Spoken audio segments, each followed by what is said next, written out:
In today's video, I'm going to show you how to add subscript and superscript in Canva.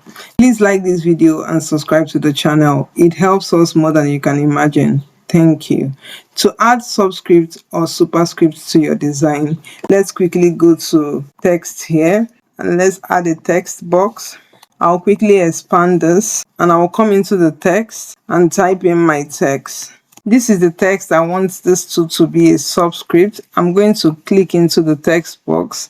I would hold down shift on my keyboard and select the two.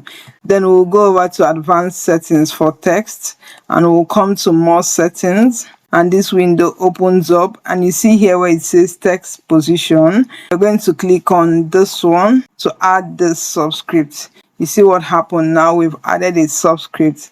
Now to add a superscript, let me quickly duplicate this text box and bring it here.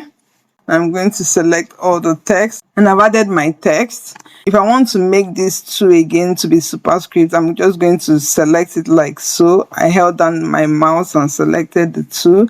And let's go back into advanced settings, more settings. And here we're going to select the superscript. Let me know if you have any questions. Do have a good one.